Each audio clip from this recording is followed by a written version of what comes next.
Hi hello. അപ്പോൾ ഇന്ന് എല്ലാവരോടും ഒരു സന്തോഷ വർത്തമാനം പറയാനുണ്ട്. നമ്മുടെ കറമ്പൻ ഉറങ്ങുന്നു. ആരാ പിടിച്ചേക്കണമെന്ന് നോക്കിയാൽ കെട്ടിപ്പിടിച്ചേക്കണം. കുഞ്ഞാപ്പൻ തല പൊക്കുന്നുണ്ടെങ്കിലും അവൻ തന്നെ തല താഴ്ത്തി വെക്കുന്നു. കൈയെടുത്ത് പൊക്കി കറമ്പനെ കെട്ടിപ്പിടിച്ച് ഇടക്കിടക്ക് തല പൊക്കി എക്സർസൈസ് ചെയ്യുന്ന പോലെ തന്നെ തോന്നും നമുക്ക്. അപ്പോൾ എനിക്കിത് കിടപ്പ് കണ്ടപ്പോൾ എന്താ തോന്നിയെന്നറിയാവോ? എനിക്ക് വേണ്ടി നീ ഇത്രയും ദിവസം ഉറക്കൊളച്ചല്ലേ, ഇനി നീ കുറച്ച് നേരം കിടന്ന് ഉറങ്ങ് എന്നും പറഞ്ഞ് കൈയൊക്കെ എടുത്ത് തന്നെ പൊക്കി പിടിച്ചിട്ടുണ്ട്. വേണ്ട, പുള്ളിക്കാരനെ എങ്ങനെ പിടിച്ചിട്ടുണ്ടല്ലോ അതുപോലെ തന്നെ ആളും പിടിച്ചു കൊടുത്തിട്ടുണ്ട്. സുഖമായിട്ട് ഉറങ്ങണം. അതാണ് കറമ്പനൊന്നും ശ്രദ്ധിക്കുന്നില്ല, നന്നായിട്ട് ഉറങ്ങുന്നത്. അപ്പോൾ നമ്മൾ ഹോസ്പിറ്റലിൽ കൊണ്ടുപോവാണ്. ഞാനും ശർമ്മക്കുട്ടനും മൂർത്തിയും കൂടിയാണ് കൊണ്ടുപോകണത്.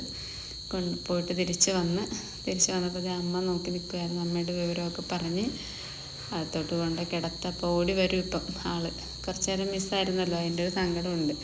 ഓടി വന്നതേ കാണുമ്പം തന്നെ ഓടി വന്നൊരു ഉമ്മ കൊടുക്കും. ഒന്ന് ചോദിച്ചു പുള്ളി എന്തോ ഉള്ളു എന്നിട്ട് മാറ്റി അപ്പുറം പോയി. പിന്നെ എന്നെ എടുപ്പിക്കത്തില്ല. അവിടെ നിന്ന് എടുക്കാൻ സമ്മതിക്കും. ഒന്ന് കൊണ്ടുപോയതല്ലേ, എനിക്കും പേടിയാത്. കാരണം ഞാൻ അധികം എടുക്കത്തില്ല. എല്ലാവരും രണ്ടുപേരും കൂടി സുഖമായിട്ട് കിടക്കുന്നത്. അപ്പം വീഡിയോ എല്ലാവരും സബ്സ്ക്രൈബ് ചെയ്തിട്ട് കാണണേ. Thanks for watching. Thank you.